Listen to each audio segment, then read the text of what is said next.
മനുഷ്യ മനസാക്ഷിയെ ഞെട്ടിച്ച സംഭവമാണ് നിതിൻ രാജിൻ്റെ ആത്മഹത്യ. ആത്മഹത്യ എന്ന് പറഞ്ഞാൽ ആ കുട്ടി സ്വയമേവ ചെയ്തതല്ല. അയാൾ പഠിച്ച ദന്തൽ കോളേജിൽ നിന്നുള്ള ചില അധ്യാപകരുടെ ജാതീയമായും സാമ്പത്തികമായും എല്ലാമുള്ള പീഡനത്തിൻ്റെ ഫലമായിട്ടാണ് ആ കുട്ടി ഗത്യന്തരമില്ലാതെ ആത്മഹത്യ ചെയ്തത്. എന്തിന് ആത്മഹത്യ ചെയ്തു എന്ന് ആത്മഹത്യക്കുറിപ്പിൽ തന്നെ പറയുന്നു. കുറ്റവാളി എന്ന് ഒന്നാം പ്രതിയായി പറയുന്ന റാം എന്ന് പറയുന്ന ഒരു പ്രൊഫസർ, അയാൾക്ക് അന്ന് രക്ഷപ്പെടാനുള്ള എല്ലാ സൗകര്യങ്ങളും ഭരണാധികാരികൾ ചെയ്തു. അത് പറയുന്നതിൽ എനിക്കൊരു വിഷമമില്ല. കേരള പോലീസിനെ സംബന്ധിച്ച് ഞങ്ങൾക്ക് നല്ല അഭിപ്രായമുള്ളവരാണ്. കാരണം കഴിവും പ്രാപ്തിയുമുള്ള നല്ല അന്വേഷണ മികവുള്ള ബുദ്ധിയുള്ള കഴിവുള്ള പോലീസ് ഓഫീസർമാർ ഉള്ളതാണ് കേരളത്തിലെ പോലീസ് സേന. അപ്പോൾ അവർ മോശമൊന്നും ഞാൻ ഒരിക്കലും പറയില്ല. പക്ഷേ ഭരണകൂടത്തിൻ്റെ സമീപനം അതിനനുസൃതമായിരിക്കണ്ടേ? ഒരു പ്രതിയെ കിട്ടിയില്ല എന്ന് പറഞ്ഞാൽ അയാൾ എവിടെ പോയി? രാജ്യം വിട്ടുപോയില്ല. ഈ രാജ്യത്തിനകത്തുണ്ടല്ലോ. അയാളെ പിടിച്ചില്ല. അയാൾക്ക് ജാമ്യാപേക്ഷ സുപ്രീം കോടതി വരെ കൊടുക്കാനുള്ള സൗകര്യം ചെയ്തു കൊടുത്തു. സുപ്രീം കോടതി തള്ളി.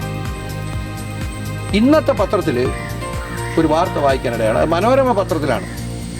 ദേശാഭിമാനിയിലോ പിന്നെ ജനയുഗത്തിലോ ഒക്കെ വാർത്ത വന്നാൽ വിശ്വസിക്കുന്നതിന് കുറേ വിഷമമുണ്ടല്ലോ.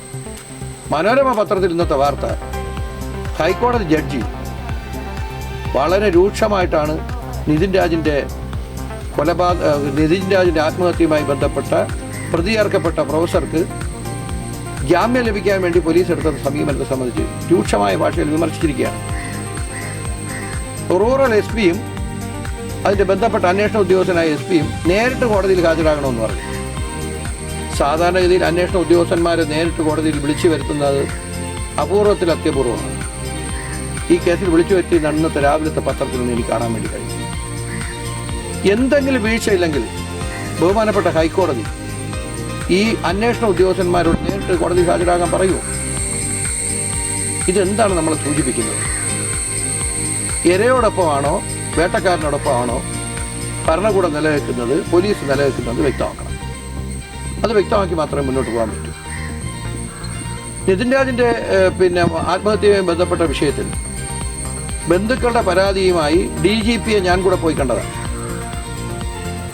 DGPയെ ഞാൻ കൂടെ പോയി കണ്ട് അദ്ദേഹം ഉറപ്പ് നൽകി പ്രത്യേക അന്വേഷണ സംഘത്തിനെ നിയോഗിച്ചിട്ടുണ്ട്, പ്രതികളെ പിടിക്കുമെന്നും പറഞ്ഞു.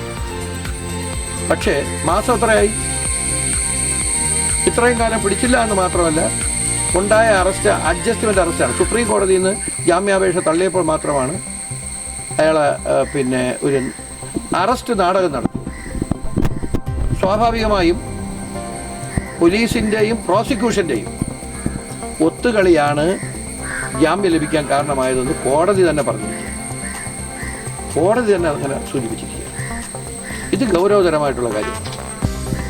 ഇത് ആഭ്യന്തര വകുപ്പ് ഗൗരവത്തിൽ പരിശോധിക്കണം. ഈ കോടതി നിരീക്ഷണം കുറ്റക്കാരായിട്ടുള്ള ഉദ്യോഗസ്ഥർക്കെതിരെ കർശന നടപടി സ്വീകരിക്കണം. എന്നാൽ മാത്രമേ ഭരണകൂടം ഇക്കാര്യത്തിൽ നിഷ്പക്ഷമാണെന്ന് നമുക്ക് വിലയിരുത്താൻ പറ്റൂ. അല്ല എങ്കിൽ ആഭ്യന്തര വകുപ്പ് മന്ത്രി തൊട്ട് താഴോട്ടുള്ളവരെ ഞങ്ങൾക്ക് സംശയിക്കേണ്ടി വരും. ഇവർക്കെതിരെ കർശനമായ നടപടി സ്വീകരിച്ചില്ല.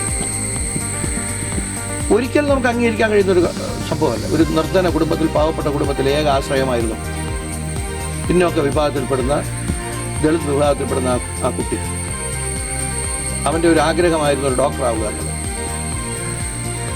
അയാൾ ഇപ്പോൾ ദന്തൽ കോഴ്സിനാണ് ചേർന്നതെങ്കിലും MBBSന് ചേരാൻ വേണ്ടിയുള്ള പ്രവർത്തനങ്ങൾക്ക്, അതിൻ്റെ പഠിത്തത്തിന് വേണ്ടി അയാൾ അത് നടത്തിക്കൊണ്ടിരിക്കുന്ന ഘട്ടത്തിലാണ് ഈ അനിഷ്ട സംഭവം. ഓരോ ദിവസവും ഇതേപോലെയുള്ള ഇവിടെ സംഭവിച്ചതും അവിടെ സംഭവിച്ചതുമായിട്ടുള്ള ദുഃഖകരമായിട്ടുള്ള കാര്യങ്ങളാണ് കേൾക്കേണ്ടി വരുന്നത്. നമ്മുടേതല്ലാത്ത കാരണങ്ങളാൽ ചില സംഭവങ്ങളെല്ലാം നാട്ടിലുണ്ടാകും. പക്ഷേ ഭരണകൂടം, അധികാരികൾ കൃത്യമായിട്ടുള്ള നിലപാട് സ്വീകരിച്ചു എന്ന് പൊതുസമൂഹത്തിന് ബോധ്യം വേണം, വിക്ടിമിന് ബോധ്യം വേണം. ഇത് ഇരയോടൊപ്പമല്ല വേട്ടക്കാരനോടൊപ്പമാണ് ഞങ്ങൾ എന്ന് തെളിയിക്കുന്ന നിലയിലാണ് പോലീസ് ഡിപ്പാർട്ട്മെൻറ്റിൻ്റെ സമീപനങ്ങൾ മുന്നോട്ട് പോകുന്നത്. ഇത് കേരളീയ സമൂഹത്തിൽ ആരും അംഗീകരിക്കുമെന്ന് ഞാൻ കരുതുന്നില്ല. അതുകൊണ്ട് ഉണ്ടായ സംഭവത്തിൽ, നിതിൻ രാജിൻ്റെ ആത്മഹത്യയുമായി ബന്ധപ്പെട്ട ഉണ്ടായ സംഭവത്തിൽ കർശനമായിട്ടുള്ള നടപടികൾ ഈ മേൽ പ്രാക്ടീസ് നടത്തിയ ഉദ്യോഗസ്ഥന്മാർക്കെതിരെ സ്വീകരിക്കണമെന്നാണ് എൻ്റെ അഭിപ്രായം.